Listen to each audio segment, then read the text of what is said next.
conversation. Welcome to the SPSJ podcast.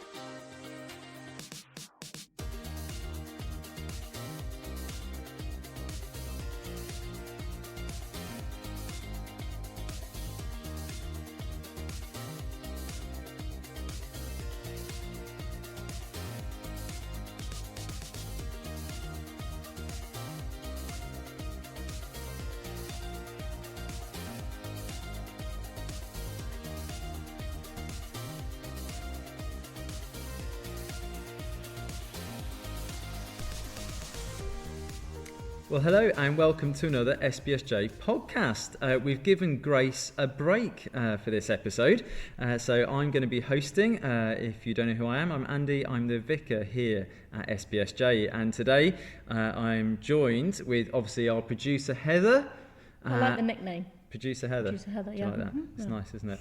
And Mary Lynn's back again. Hello, Mary. Hello again. Although we weren't on the panel together last time. No. So this is our first time together. And also for the first time, we have Zoe Morrison, who's one of our mums here at SPSJ. Hi. So welcome, Zoe. Hi, thank you very much for having me. So today we are going to be thinking around church culture. I did an interview where I caught up with one of the senior pastors from a church called Watermark Church out in Dallas that I got to visit last year on my sabbatical. And yeah, so that's what we're thinking. I mean, what do we think of when we think of culture? What is culture? Any ideas, anybody? Like, come on, Heather, you're a football coach. Yeah. You must talk about culture all the time. Actually, the way that you want, like for me with coaching, it's all about the way that I want my team to play. The values that I want to instill in them and how they express themselves on the pitch is in a reflection of maybe the culture that I want to kind of project into the team. Absolutely. And so John's going to be sharing some of the kind of things that have been important to them as a church and how they've developed their culture. Just to give you a bit of a kind of an idea, so Watermark started in, I think it was 1995 with about 150 people. They now have over 10,000 and over 100 staff. So they've grown enormously in the last 25 years. A little bit bigger than SPSJ. A little bit bigger than us, but we're about the size they were when they started. So, You never know. You never know. But I think, what they've got to kind of share is really, really good. So, should we take a listen? Yeah, let's go for it. Definitely.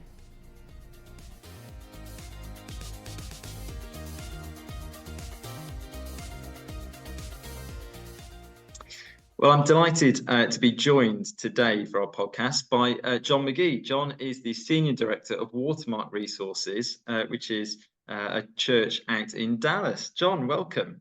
Thank you, brother. It's great to be with you, Andy.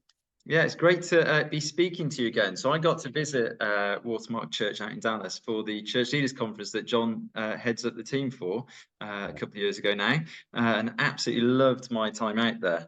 And it was wonderful. And I hope the conference went well this year. John. It was great. We had 3,200 church leaders from around the world, and it was a really special moment. So people that are doing really good work, and we just wanted to encourage them, remind them that what they do really does matter. And we had some special moments. It was God was kind. God was kind, and we had some good. Just like last year when you were here, I think did we share a barbecue meal together? We did. Loved it. Yes. So that's always. If no matter how bad the conference is, the food is always great. So it was a really the food fun was fantastic. It was really good. And one of the things that really struck me when I was out with you guys was, which is what we're going to be talking about today, is around church culture. And it was so clear to me, you guys had just spent a lot of effort on this as a church, because the welcome, and it was just genuine warmth that you kind of received when you visited you guys. And but I think that thinking of culture, I wonder if there's something we should kind of clear up first, because I know I had this when people knew I was coming out to Dallas to visit you guys. I think it's fair to say that Texans have a particular reputation over here. So everyone thinks you're all kind of gun carrying, particular type of Christianity. Yes. You all live on ranches. So can we dispel this myth right at the start for all those listening in England? Yes. Well, here's my ranch. I don't know if you can see right there. So yeah, no, we're I'm sitting in a concrete jungle, no ranch. And yes, are there big ranches in Texas? Absolutely. And are there some guns?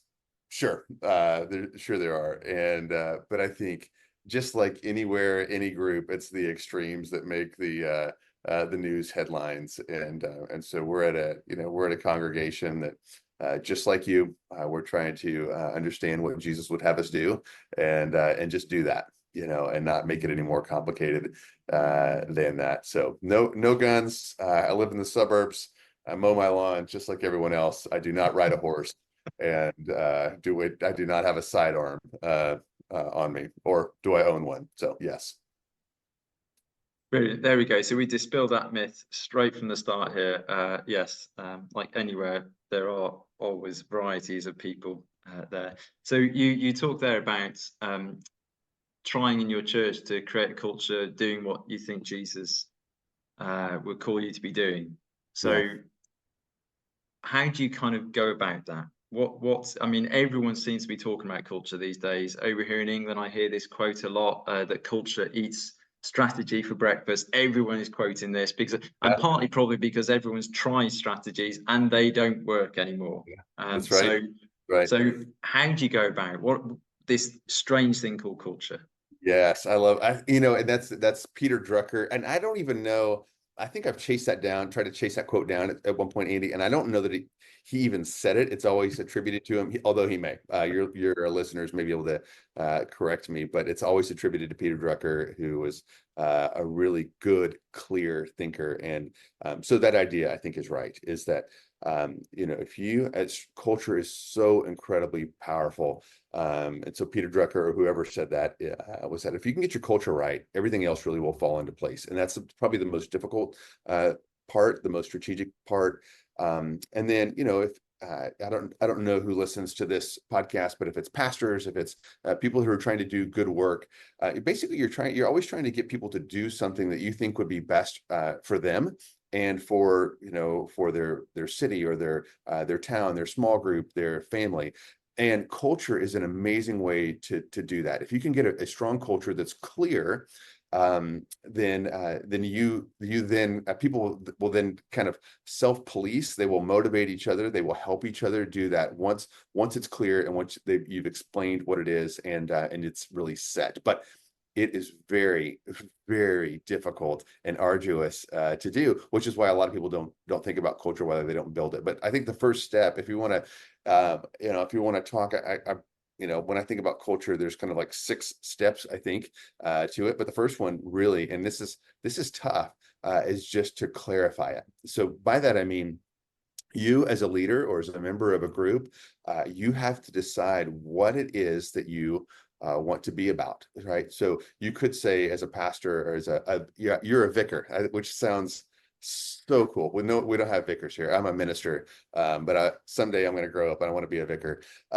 So as someone who's a leader there, Andy, you've got to decide specifically, what do we want the culture of our church to be? What do we want the culture of our staff to be? And it's not, we just want to be a good church. That's so nebulous. You really couldn't help people make hard decisions based on that. But like one of our values here at our church is that at the staff level, we want to be a unified church, meaning we want to resolve conflict well. And then at the church level, we say we want to resolve conflict biblically. And so we want to be very committed to resolving conflict. Like, that's part of who we are. That's part of the culture here. There's lots of things we've identified, but that's one. And so then once you've identified it, and just jump in here, let me give you 2, and then you can interact with that. So you want to clarify it, and then you want to start to communicate. So you've got to be clear as a leader, the leaders, or just as the group. You just want to be able to, here in the US, we say stack hands on that, meaning you agree with what it is that you're trying to do. So you clarify it, and then second, you start to communicate it. And here's what I've noticed is that if you're coming up with culture, if you're trying to drive it, it's always very, very clear in your mind. You know exactly what it means.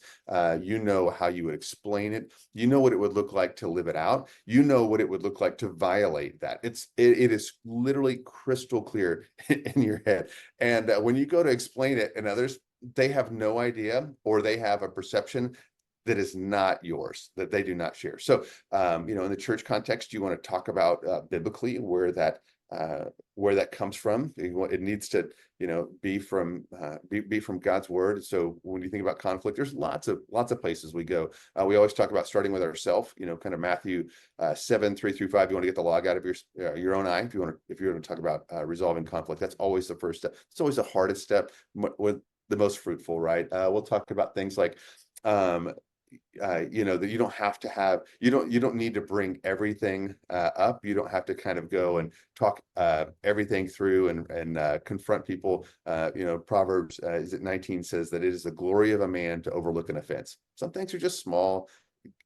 Extend grace, and then there are some times when you need to go to someone and say, I think this isn't preference, this is sin. And so then we talk about, Matthew 18, right? And so you want to anchor it biblically. You want to talk about, give language towards it. When we say, when do you go and confront someone? Well, when it hurts, when it's hurting them, when it's hurting others, or it's hurting their witness for Christ. And so that's language we have that people can run through the grid. Okay, if it's not one of those, it's probably just preference. That's okay. Like, I just extend grace, and then you give them kind of like rallying cries if you can. And so we talk about the 24-hour rule here. And so what that means, Andy, is let's say, if I had a friend and I said, can you believe what Andy did? I don't like him. He, whatever. My friend would go, hey, John, you got 24 hours to go talk to Andy about that, because I think you've just sinned against him. And if you don't, it's okay, but I'm going to go with you, and I'm going to call Andy and say, you've been speaking poorly about him. You've been gossiping about him. That's not okay. We don't do that here. So I'm going to go with you. So that really cuts down, the gossip, when that your friend, might pick up the phone and say, hey, this is not what we do. John said this. I think he wants to honor Christ, but in this moment he hasn't, and it's going to be good for us to dwell together in unity. So now let's have this conversation. And so that would be, and you just have to kind of keep saying that. So, and if I think about 6 steps, those are the first 2, is to clarify it, and then to begin to communicate. Does that make sense or resonate with you? No, that makes absolute sense. And one of the things that really struck me from visiting you guys and going to some of the ministries that you're running in the church while I was over there, just to kind of see things in action, was what I was hearing you guys describe, that this is what we're trying to be, was then what I was also seeing, and even down to like chatting with somebody who was just a member of the church or coming along to a particular ministry. They were backing up exactly what I was hearing from the front. So clearly kind of communication is working well, because I was hearing the same thing throughout, no matter who was talking to me. But I was also surprised, I think, that way you've managed to create a culture where people were able to be open and honest about their struggles. And over here in England, that just seems really difficult in our churches. There's a kind of, fear of a judgment, fear of what would happen next when you're open and honest. And I'm intrigued, kind of, how long did it take for you guys? Is it something that comes more naturally to Americans, or, have you really worked, like, there's some horrible moments to kind of get to where you are now? Yeah, we're in Texas. We just fire guns and talk about all our shortcomings, over a beer, right? That's what. No, we are human. We tend towards self-protection since the fall, 100%. But that's a great example, Andy. Actually, so our church's name is Watermark. And so, which is embedded in the name, actually is, we say it's a couple things. One, it's a symbol of excellence, and that, excellence honors God and inspires others. So there's a watermark oftentimes on things that are good, healthy, and so that would, like paper. Your better paper is going to have a watermark than just kind of the run of the mill at the convenience store. So it's a symbol of excellence, which I think honors God. And then second, it's a symbol of authenticity. That's how we actually know, on our, I can't remember how the pound is, but and on US currency, there's a watermark, and that's how you actually know that it's authentic. And so that's one of our it's embedded in our name. It's one of our cultural values. And we would just say, we want to be a church that is authentic. We want to be a people that's authentic. We don't want to put on airs or try to pretend to be somebody that we're not. So then you ask, how long did that take? We're celebrating our 25th anniversary. And I would say it's a really good progression. It was kind of aspirational. It was, here's who we want to be. And we thought we knew what that looked like, but that really did kind of it grew over time. And I can remember again, we came right out of the gate. We were trying to be honest with each other, believing that, there's the proverb, it's 28:13. Yeah, he who conceals his sin will not prosper, but he who confesses and renounces his sin will find mercy. And there's just something about when we hide our sin, how it kind of grows in the dark, it kind of dissipates in the light, and then we allow other people to help us. If we believe the gospel, like we've already been found out, so we don't, like, that's the kind of the opposite of the gospel, is to say that I'm great. No, that's all you have to say to receive the gospel, is that I'm not, and then but sometimes at church we change the narrative once we are believers, like everything's great. Well, it's not. We're still in process. We're being progressively sanctified. So we set it out at the beginning, and then I think like one of the big catalytic moments was a gentleman who's on staff now. His name is Nate Grable. He was struggling. He had a pornography struggle. And so I we just said, hey, how do you feel about sharing that in front of our church, which had never happened? And this is about year 3, 4, something like that, of our church. And so he and his wife just stood up, and the story wasn't over. It wasn't like he had 10 years of sobriety. He was, he was fighting the addiction right now, and he shared that, and rather than running him out of the church, I think there was a lot of people that said, "Oh yeah, me too," or "Mine's different, but yeah, thank you." And people moved towards him, and it became a safer place that day at our church. And so we share a lot of stories of grace, which includes the messy parts. We try not to shame people. We just encourage. Like I feel like honesty is where kind of healing, again, that proverb, that's where healing really begins, and we celebrate that.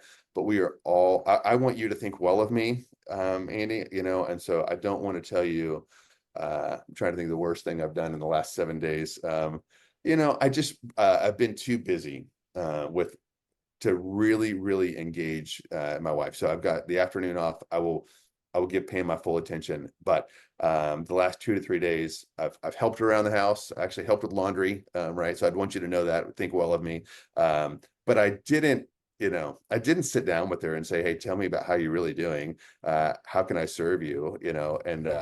And so, but that's okay. Like, you don't now think that I'm a terrible husband. I love my wife, but I'm in a process, and I'm not always 100% at my best. So it's been, I would say, part of the learning for culture. I'm sorry to go on a rant, is that you're going to have to clarify. It will grow over time. It will become clearer to you what you even mean, and it will take time. And then it's not as if everybody once and for all now will always be honest and authentic in our church. No, like, we have to keep reheating that, and I think that, so the next 2 steps I would say are number 3 would be to, like, once you have it set, you start to communicate, it would be to celebrate it. So when you see someone live out that value, so in that case, Nate Grable, he lived out that value of authenticity. You celebrate that. And the fun story is, he actually has come on staff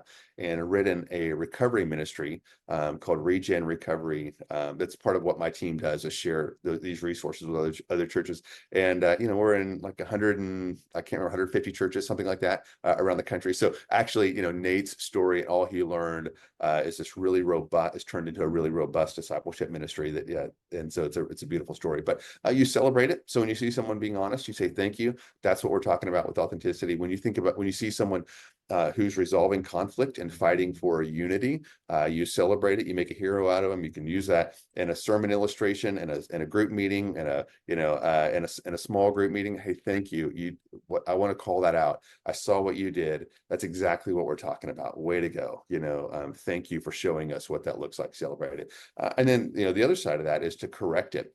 And so you would say, if it's not, if someone's not doing that, probably pull them aside and just say, we are talking about resolving conflict. It felt like you were kind of, we want to be unified. It felt like you were a little bit gossipy there, or you weren't I don't know that that was really becoming of a Christian. And so I just wanted to say that, what are your thoughts on that? And so you want to correct, and if it's like if it's a group or congregational miss or foul, as we say here in the US, then you'd want to address that with the group and say, that's actually not what we're talking about, and then it's always easier to throw yourself, under the bus and say, I actually didn't live out this value here, this week, or I missed. And, Andy, we were talking about just kind of slowing down.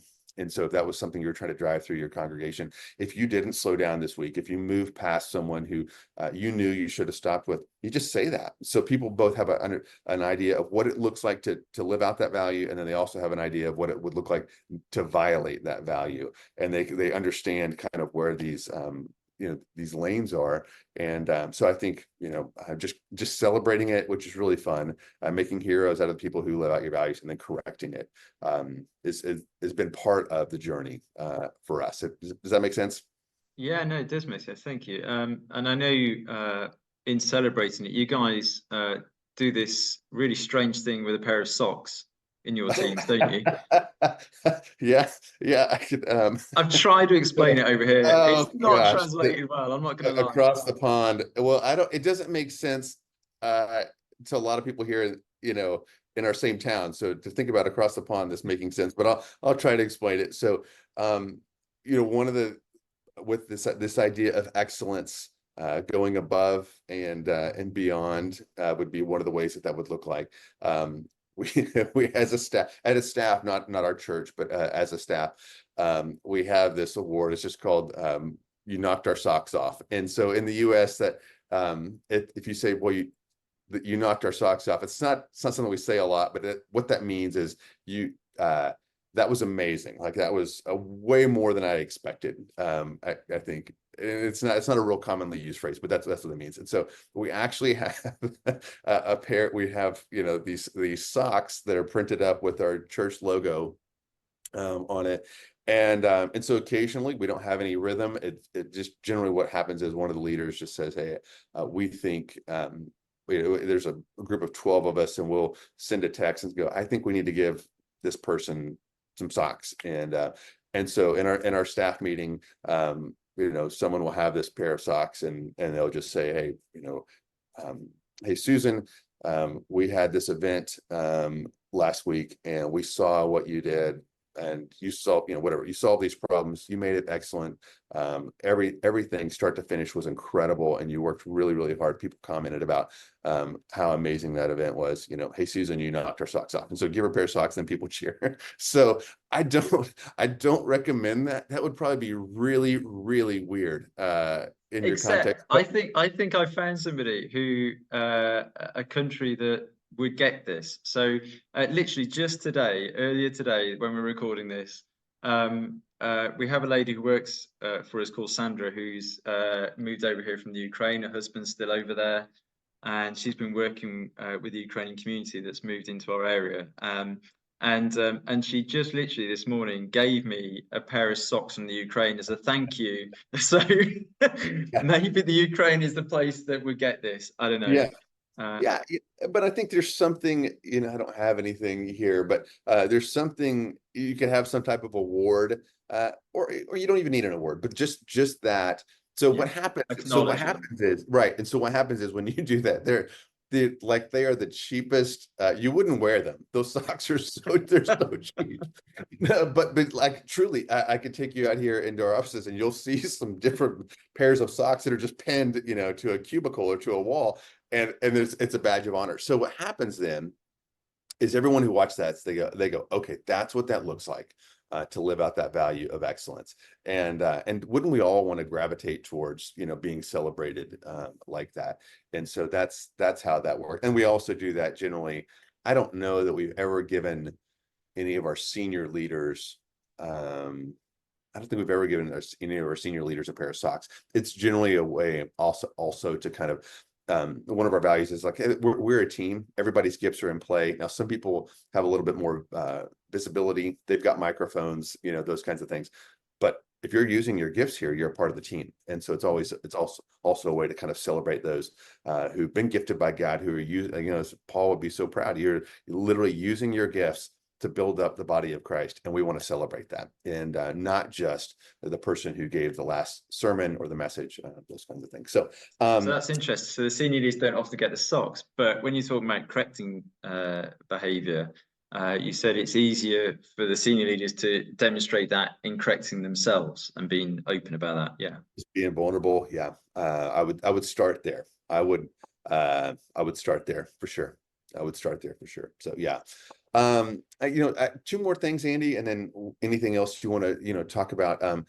The fifth C is just to choose it. And by that, I mean, when you think about hiring or so if you're going to hire and pay someone, or you're going to bring people in, volunteer leadership, or bring people into your group, we talk about the 3 C's: character, chemistry, and competency. And so of course they need to have great character. They need to, be trying to obey the commands of Christ, and they need to be good at whatever it is that they do. They need to have, some type of aptitude for what it is that they do, but there needs to be a chemistry. And so when you think about culture, when you bring people in, they need to be chemistry fits. And they may be amazing people, and they may be incredibly competent or gifted, but they're not going to align with your cultural values. I would not bring them on the team or put them in a position of leadership, because now they're going to work against you. And it's so hard to build culture. You've got to make sure that everyone is aligned. It's still going to be hard, even when everyone is aligned, but it becomes extremely difficult if they're not aligned. And so, but sometimes I guess you don't know until correct. they're in position. So what would you guys do then? Yeah, well, you would want to be really clear on the front end.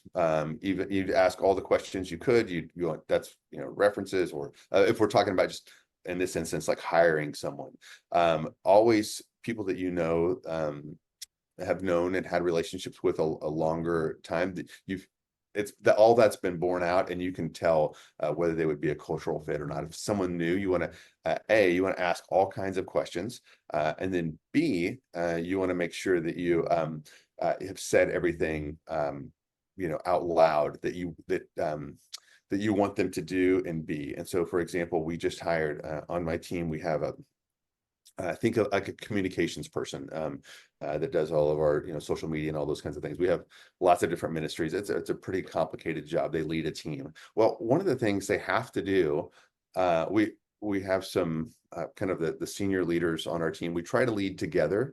And so it's a pretty boisterous group, and everybody states opinions. When we decide, and that's over. But everyone, we will. It might look like arguing from the outside. It's not. We're just sharing opinions. And so, trying to convey to this person that we hired, she's a female and just amazing woman. And so I'm 6'3". I don't know what that is. UK measurements. We know but I'm 6'3". Yeah. So I'm a large man. Sometimes I can be a bit brooding, and I just said, hey, listen, here's I think you're professionally, you're there. You've got your renown is you're walking with Jesus, and there's lots of cultural things. She's really fun, all those kinds of things. I said, but one of the things you have to do, especially in this leadership team, is you have to be able to go toe to toe with me, and you can't tell me that all my ideas are good. That's going to be terrible for us. If you greenlight every idea that I have, we will be sunk in 6 months, and I need you, and not just me, Nate Grable that I told you about, the gentleman that created the recovery ministry. He's got a strong personality, so several of us, and so you have to be able to kind of, we say in the US, like, stay in the ring with us. You can't run away. We're not mad. We're just going to talk it out, and then we're going to look to you to guide us, and we're going to defer to you, but you're going to have to. So if she didn't, then I think she will. I think she's up for the challenge. She starts here in a week or two, but if she doesn't, then I will be able to say, hey, I was crystal clear about this. Like, there shouldn't be any confusion. And I'm going to need you, and I'm going to ask you to really lean into this, because that's how we're going to get our best ideas, is where you stay. This is Definitely. a lot of ways to do this. Is how we do it. And I'm going to need you to grow. Hey, is there something about me that makes that difficult? I know there is, but let's talk about that. How can I help you? But I just need, culturally, you've got to stay in the ring with me. So be clear on the front end, correct it kindly afterwards. So, We had an example of that actually just yesterday. I was talking on the phone to somebody, and he said to me, have you emailed them ahead of the meeting just to pre-warn them about this? And I hadn't, and I was a bit grumpy about things, so I was like, oh, I don't know. And he said, no, I get that you don't want to, but I just think you should. So this morning kind of went, okay, he's right, I'll send this email. I copied him in, and he texted me to say, the email read really well, thank you for doing that. And I replied, thank you for the nudge to make me do that. And as you said, it's that we need that, particularly if you're a strong personality, or you need those people, don't you? Yes, absolutely. And you need to you affirm them. So what will happen then the very first few times she does that, we're going to be in a meet. So she starts in a couple weeks, and it's just going to happen. She's going to go, I don't know that we can pull that off. And I'm going to go, thank you so much for saying that. That's exactly what we ask you to do. Now let's talk about, what's right and best. But anytime I'm going to celebrate that, right, with her. So I think the last thing is we talk about, kind of the C's of culture, is this the idea of just cycling it, that it is going to take a long time. You're going to have to repeat it and repeat it and repeat it. And the adage is, when you're tired of saying it, they've just now heard it. And then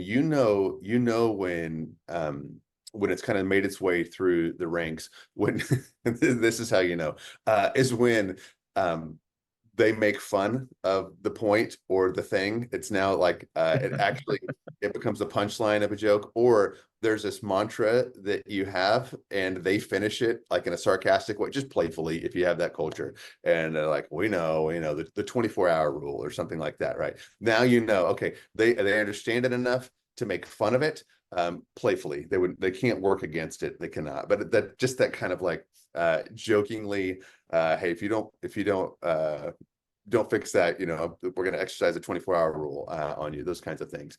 Then that they've got it. But you just have to keep going. And I think the mistake I see pastors and leaders make is, again, they get away, they get it really clear in their head, and then they give one talk or they send an email and feel like that's it. Like, we're good for the next 20 years.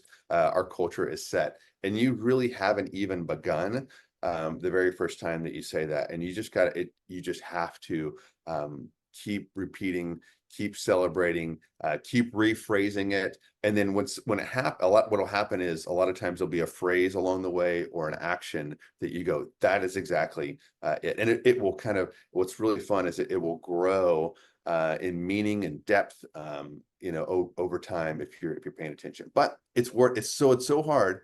But I would just, the last thing I would just say is it's worth it. And I love that Peter Drucker quote, that culture eats strategy for breakfast. And another way to say it is that culture works while you sleep.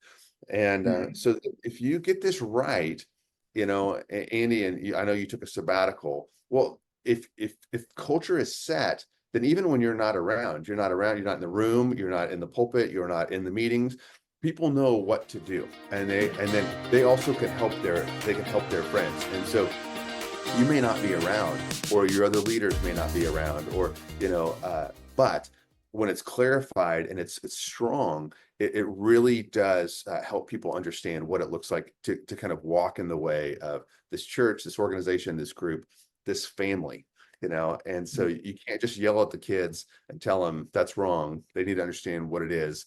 And then when, hopefully when you launch them out, then they will be pre-programmed with that. One of our mantras as a family is we just take the next wise step. We don't have to figure things. We don't have to know all the things. And so just trying to teach my kids and remind myself, we don't need to be paralyzed to take steps if we can't see it all the way to the end. We just have to take the next wise step. And so, and I heard my oldest son, he's moved out. They just found out they were pregnant. It wasn't their plan, but they're pregnant. And he just said, "Hey, Dad, you know what? Like he always said, I don't have to have this all figured out. I just need to take the next wise step, you know." And so that's when he knew what it was. So one of our cultural value, our family values of we wanted our kids to be best friends when they moved out, and which was when they were little was that we thought, you know, they might inflict grave harm on each other in their 20s, and the thought of that was really tough, but it was something that we really worked really hard. We celebrated, we incentivized and things like that, and mostly by and large they are best friends now. So it works at the family level, and so I don't run around talking to them about being best friends, about showing up for each other, about championing, about cheering them on. I did that for a really long time, and now they're able to, I think, by and large, do that on their best days. They're human. They're some days they don't, but on their best days, they're living out the values, and I don't have to. It's fun as I get older. I don't have to give the talks as much anymore. So anyway, I hope that was helpful, Andy. I think it's a really that is brilliant. Thank you so much, and for the examples as well. Just the impact that this has then on people's lives, on the family unit, on I'm sure the city of Dallas as well, as your church congregation goes out into their places of influence, and yeah, just how just living out our faith, I guess, isn't it? That's what this is about. Yeah, it should be. It should be. Yeah. Yes. Well, good, brother. So we've got, let's just run through those 6 again. So we've got clarify it, communicate it, celebrate it, correct it, choose it, and cycle it. That's it. That's Perfect. it. And do it over and over and over again. And you'll be glad. I'm glad. I mean, I can't tell you how many fights I broke up in my family, and I'd come home. My wife was in tears. She's like, "These kids, they hate each other. They don't just not like each other. They hate each other." And we stuck with it and stuck with it and stuck with it. And our kids, now they're 25, 23, 19, and 17. And most days, they love each other. And I'm really glad that we stuck with it, even though we didn't want to. We did not want to. It was too hard, but we did, and I'm glad. So results may vary. I don't know, but you'll always be glad that you stuck with it. So I hope John, that was helpful. thank you so much for your time. Really good to speak to you again and see you, because we're doing this on Zoom. Yeah, and who knows, maybe one day I'll make it out to Dallas again. Okay, well, I'll look you up if I'm in. They say in Dallas, if I'm in your neck of the woods, I will look you up. So please tell Claire we said hello, and we'll talk to you again soon, brother. Thank you very much. Take care, John. Thank you. Bye.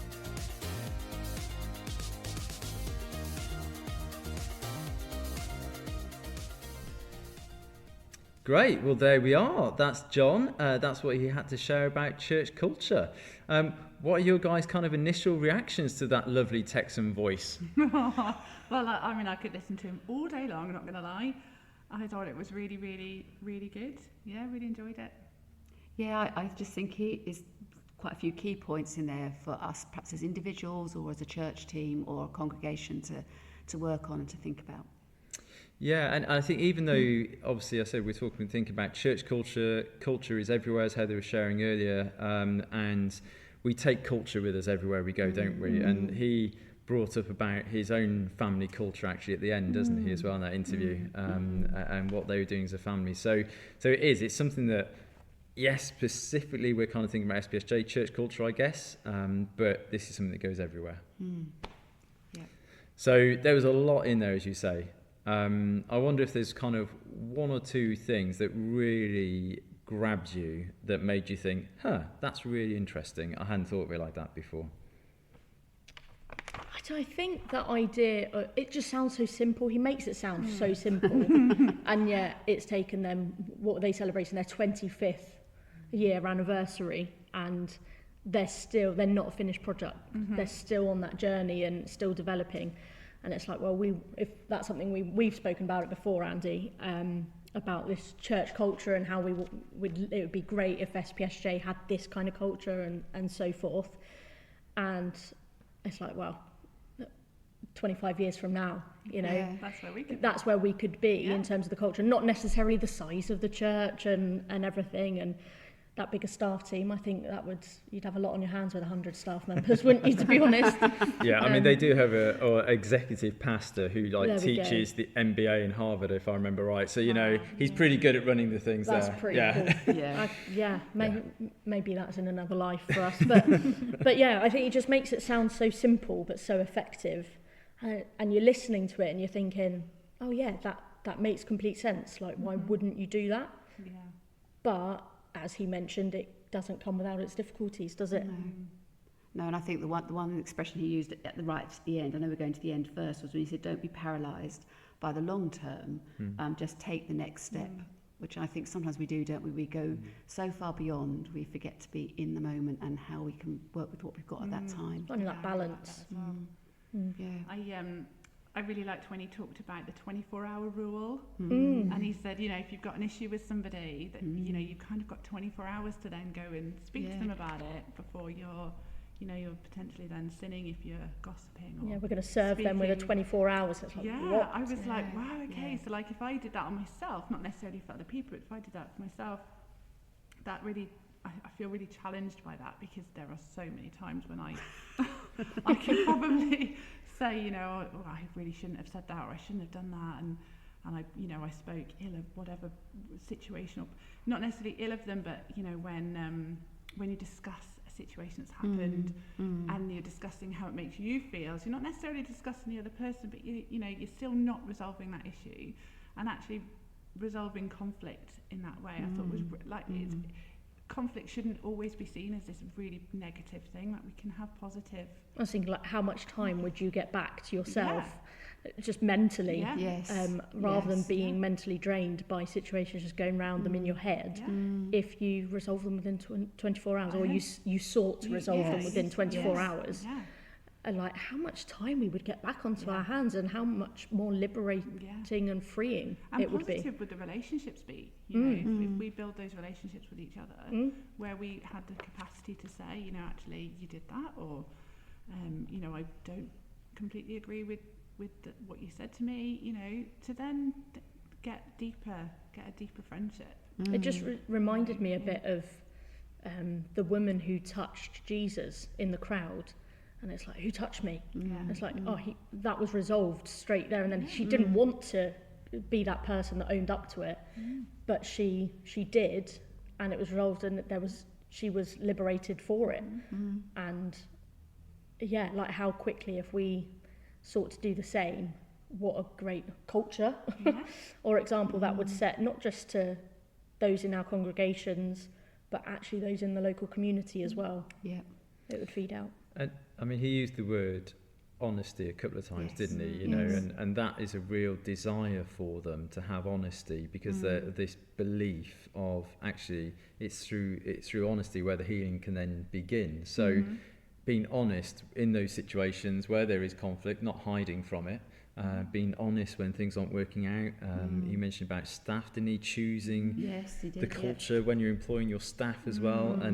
And if it doesn't work out, that's not necessarily, that's not a reflection on someone's gifting or ability. That's just didn't work out. That happens sometimes in life. And again, being honest about that. And then I know from when I was over there and chatting with them, there's this desire then to help that person to move into a place where they can flourish. And I think that's, what's impressive, isn't it, within this culture, is that desire for everybody to be flourishing, and that can only come through honesty. So there was lots in there. We had clarify it, communicate it, celebrate it, correct it, choose it, cycle it. Lots in there. 6 C's, and then he threw an extra 3 C's under choose it, didn't he? Character, chemistry and competency. Character, competency. Again, so simple, but you don't realise it until you actually think it, do you? And could you imagine what our staff team, potentially at SPSJ, or just even in our places of work, would look like if we chose people based on how they fitted into the culture that we want to create in our businesses, in our churches, in our schools? I thought that was quite profound. I mean, we've done a lot of this. It's interesting. I mean, within education in this country, there's been this huge shift that the Church of England is trying to lead on to move towards a values-based education system. Yes. So you have a vision, you have your values, and everything is driven through that, which is kind of what John's saying here too, isn't it? And we've been doing that at St James School, and it's just been really wonderful to have people then who come in from outside who haven't been part of that journey, and they're just blown away by what they find when they come in because of that work that's happened. I mean, even Ofsted recognised the ethos that was from the very top to right down to our lollipop lady, you know, and they couldn't believe that was like that. And Mary, you came in actually, didn't you, recently, and did a workshop with our kids? I did, and yes. experienced a bit of it for the first time. Yeah, I did. Yes, came into St James's and into our other schools, St Thomas, Cantaloupe. Yeah, and it's just really good to see them all working together and just looking at things, I think, with a kinder heart or an outworking of respecting each other. And I think that's ultimately, you know, because at school is a bit like we were talking about here, isn't it? When you have conflict, when you fall out, finding ways to resolve it. Yeah. Imagine that 24-hour in schools. It'd be a really good way of... So we do, yeah. Yes. So now restorative justice is what we use in schools. Yeah. Yes. We don't see much restorative justice in the workplace still. No. So schools are kind of a bit further down the line here Yeah. in how they're teaching kids to resolve things. Yeah. Yeah, really so good. much more positive. Yes. Yeah. And I liked what John said right at the start. We've kind of gone right to the end, but let's go right back to the start, where he said culture is an amazing way to help people do what is best for their group, for their family. And I guess that's what we're just saying about our kids as well, isn't it, in the schools, you know, that culture actually is a way of empowering people to give them the tools that they can then use. Yes. In a way that strategies and programs just don't really seem to do. I mean, which of the kind of 6 C's really stood out for you? Clarify it, communicate it, celebrate it, correct it, choose it, cycling it. I really liked Celebrate It, and I absolutely loved when he did. When he was talking about the socks. I just thought that was... I have a pair of these socks, I should confess. They gave them to all of us who attended the church leaders meeting. Have you worn them? Because I he have said not they're worn not them. wearable. They are still in the Brilliant, pack. are they? He said I they're have not not wearable. opened the pack.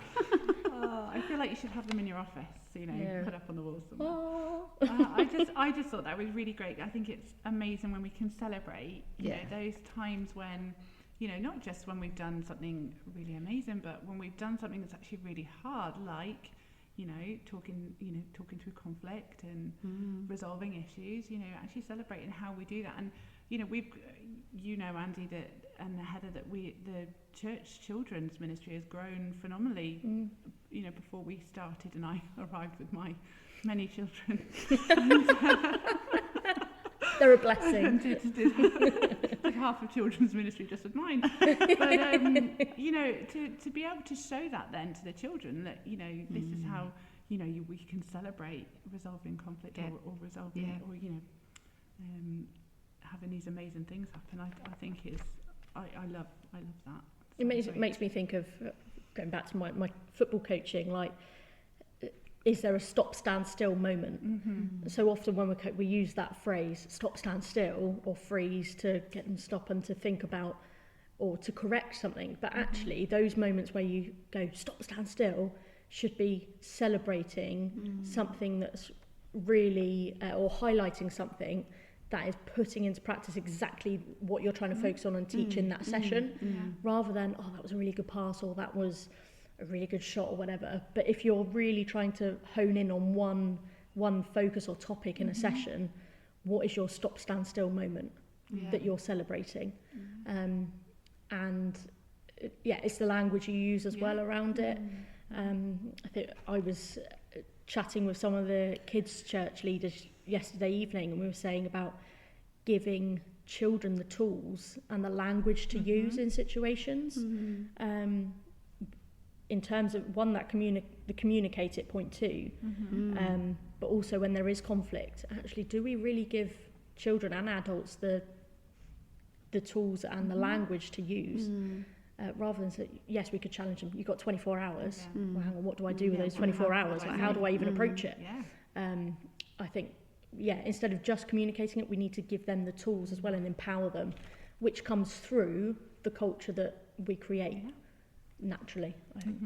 I think one of the things I really liked about the celebrating is it's celebrating small things. Yes, I mean, we're really bad in the Church of England, we know this, celebrating things. And when we do celebrate things, it's usually something really big. Or, you know, we did it recently, we thanked somebody who's been working in our children's church for 25 years. And it's not saying that you... they're not suggesting that you kind of, you know, every year you have to do a celebration with the children's church team. It's those small moments in sessions where you go, do you know what?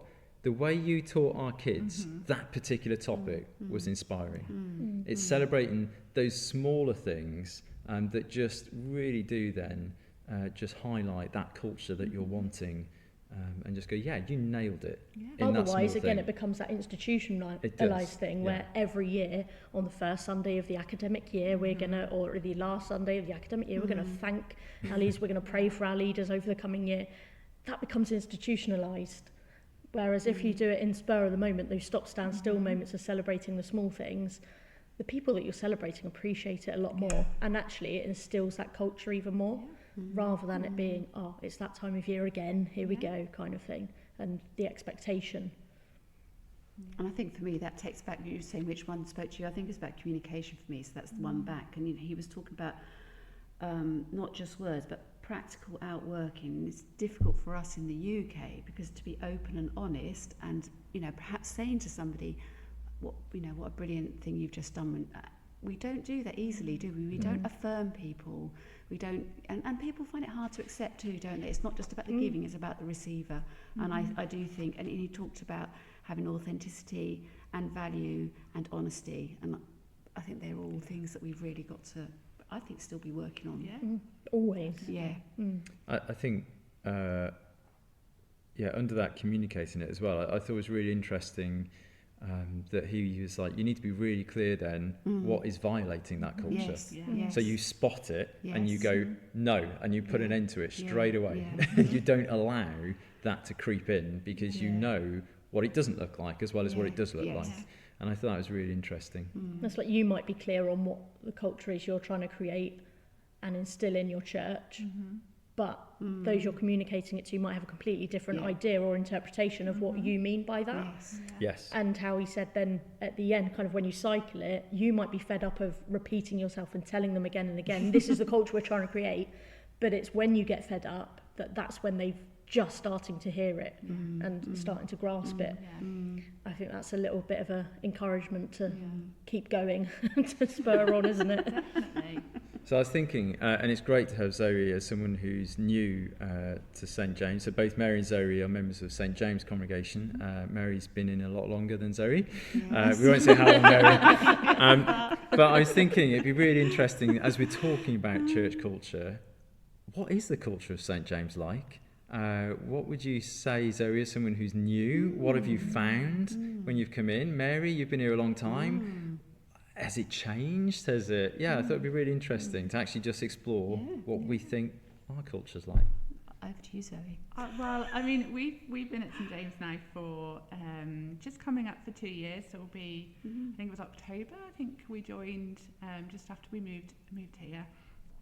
And I think one of the things that I found about St James is it is quite possibly the warmest and most welcoming place I've ever been. You know, I've got people that don't know me, you know, possibly that well, even after a couple of years of here. But, you know, my husband, as you guys all know, my husband is currently away long term till February with his work. And, you know, we've had so many people say to us about what can we do, how can we help. And I think the culture of being a family here is what is most prevalent.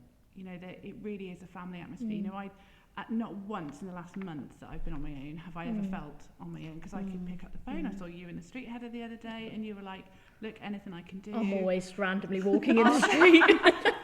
I'll get a football and I'll take the boys and play football. And, you know, genuine, which, you know, they would love. And Marie one of our lovely ladies here. She was so sweet. She not last Sunday, we were here the Sunday before. You know, she was talking to my middle, and she was saying, you know, I've been praying for you guys. Like, we love you. We think of you all the time. And although he was a bit shy to talk properly to her, when we got home later that day, he was like, I really liked it when she said that to me. Like, you know, we've got family, and I think the culture of St James and St Peter, I think it's a family here. People are genuinely, it's not just words. No. People are genuinely there for each other, and if anything needs to happen, you know, they will action things. You know, they will stick together, and it's not always the same people. No. It's you know, it's such a variety of people, and I think, you know, I think that is what the world is lacking sometimes, is that extended family. Yeah. And that's, you know, I think to be kind of clear for those listening as well, that's not because I have said, right, Zoe's husband's not going to be around. Everyone, make sure you look after. No. Put a program into place. Who's going to ring her this day? Who's going to? No, it's totally it's just natural. It's organic. You know, people are they genuinely care. People don't have to be prompted. You know, people genuinely care about me and my family and us, and have welcomed us and want to get to know us. You know, they want to know about, you know, the life that we've had. You know, moving around with the army, the way we have. People find it interesting, and you know, it's a very warm place to be. We've had our latest couple that have arrived who have come over from Pakistan, and it's been really interesting, and they've literally just started coming in the last few weeks, and yet straight away, you know, they see us moving chairs or something, and they come over and go, can we help? And you know, there's which is really lovely. It's that kind of sense of right from day one, you know, your family, and everybody mucks in and chips in, and it's really nice. So Mary, you've been here a lot longer, as I say, you know, before me. What? It's interesting for me. I came to Hereford when I married my husband Simon. Before that, I grew up in London, and I went to a very different style of church to coming here. So for me, actually, even coming to St Peter's and St James's was a complete culture change in terms of churchmanship. And we started off at St Peter's, and at that point, St James's didn't have any young people, children's work, and Simon, my husband, and I got asked if we would come to St James's and help set up some work with the young people, which we took our biblical year off before we came, and we set up our life here in St James's. And yes, I've seen the church ebb and flow over those years. I won't say how many. And but going back to what Zoe said, that's one thing I have always known the whole time I've been here, is the warmth of the people and the friendship and the hospitality. I don't know if it's something particularly special about St James's, but that's something that I've always, you know, even when it's been harder, even when it's just been a challenge, maybe, especially if you're the only family in church, there's no other children. You know, that was hard for me with my two. There was times when it was only ourselves and one other family, and it's hard. But people are faithful, people pray, and I have seen the church become a little more relaxed, less caught up in tradition, and allowing, I suppose, the Holy Spirit to be more at work in a So yes, but friendship has always been here, hospitality.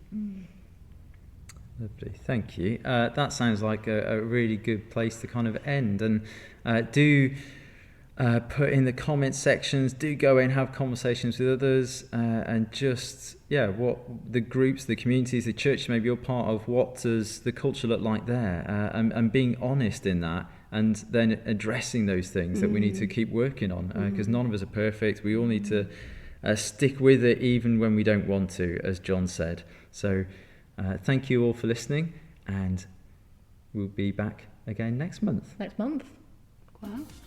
Thank you.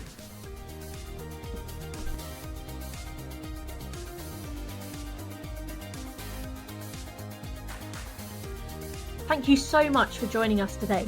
We hope this episode has got you thinking. And please share this conversation with someone as we continue to learn and grow together. We look forward to you joining us again next time.